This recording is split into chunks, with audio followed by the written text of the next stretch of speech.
Siz bu voqeani eshitganingizdan keyin qaysidir inson sizni turtib olsa, sal o'ylab turib, sal bilib bilmay gapirmasdan odamga o'xshab gaplashasiz degan umiddaman shu voqeani eshitganingizdan keyin.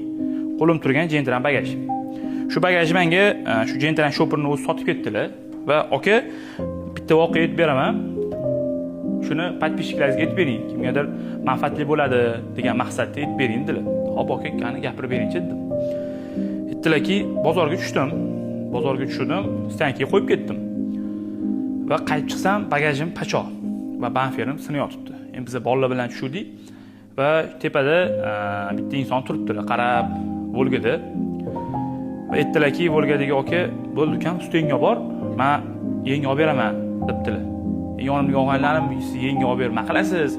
Buni radnoy oldirish kerak, aka. Radnoy 500-600 dollar turadi deb aytishibdi. Men endi boshimga tushmagan Gentrainni yangi olgan paytim edi. Men endi menga qizig'i yo'q, sepiladimi, qilib bersalar bo'ldi deb tursam, bolalar boshqacha temay tushyapti. Agarda bitta dona detalinga kraska tegsa, mashina narxi 1000 dollar tushib ketadi ukam, aka, og'ayni deb aytdilar. Men cho'chib ketdim bu gapni eshitgandan keyin. Men bilmayman chunki dedim. Va radnoy olishga kelishdik va bo'lgan shopirga akaga aytsam, "Men bunaqa pul yo'q. Men kira qiladigan insonman, yuk tashiyman. Bir oyda qilib bera olsam kerak. Hozir bor pulim bir bo'lsa 1 million 200 ming, 1,5 million so'm pulim bor. Uni ham uyimda turibdi, uyimni olib kelib beraman" dedilar. Xo'p deb kutib turamiz, aka olib kelib bering. Kutib o'tirdik. Keldilar va o'g'illari bilan kelibdilar. Yurkam chetga qarab olgan, men chetga oldilar. Shopir aka, Volgadagi aka. Ukam bu pul 1 million 350 ming so'm. Har kuni uyimga borganimda yoki kunora borganimda o'g'illarimga 20 ming, 30 ming berib yig'ganman shu pulni. Bolalarim yig'gan. Nimaga? Chunki Hasan Husan o'g'illarim bor. O'shalarga veli olib beraman degan maqsadda yig'ilgan pul bu. Men hozir bolalarimni aldab olib chiqaman. Ishonmagani uchun shu Husani keldi. Shu amaking shu olib kelib beradi veli bir oyda deb turib olib kelman. Iltimos sendan ukam. Shunday aytgan. Bir oydan keyin veliging keladi deb aytib qo'yib, ana yerda Hasan yig'lay otibdi. Faqat noto'g'ri tushunmayman, aldamayapman. Alloh guvoh, shunaqa narsa bo'lyapti. Dedilar. Keyin men mayli, aka, yuring, aytaman deb aytdim.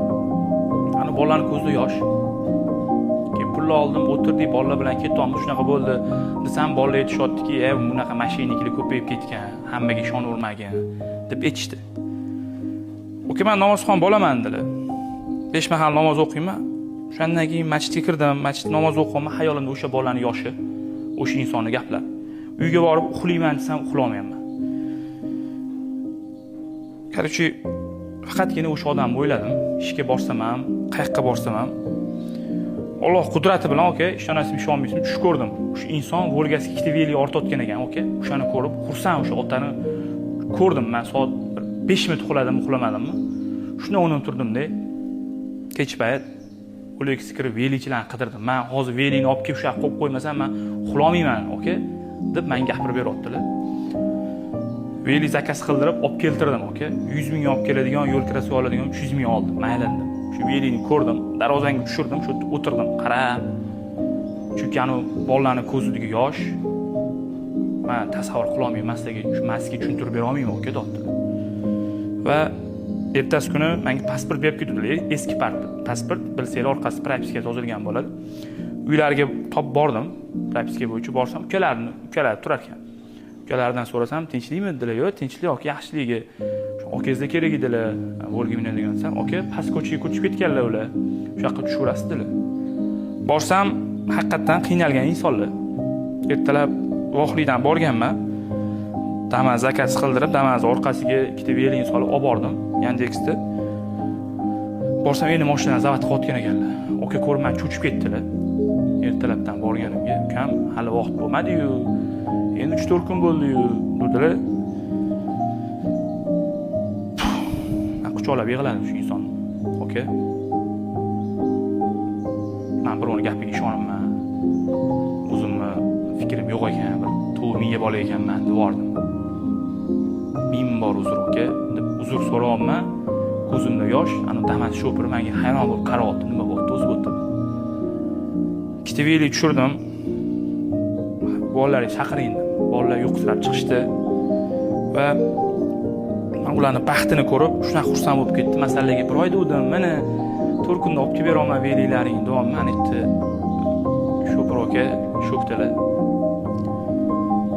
Endi bu gapni bekorda gapirmayapman, chunki men nima bo'lganini eshitdinglar. Bu kinodan yoki kitobdan olib berilayotgan narsa emas, bu o'zimizni hozirgi bo'layotgan hayotimizda bo'layotgan narsa.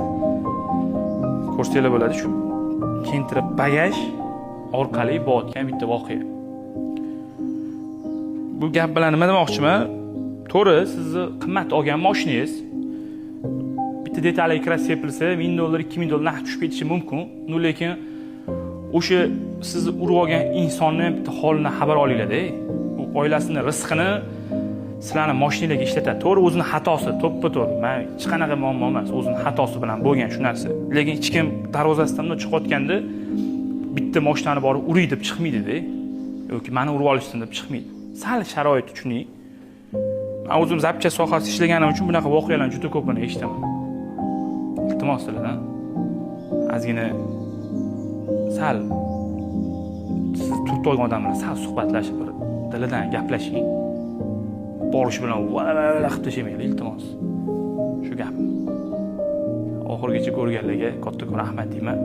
Tan vayim ishlab olmanglar, tan buni ko'rdim.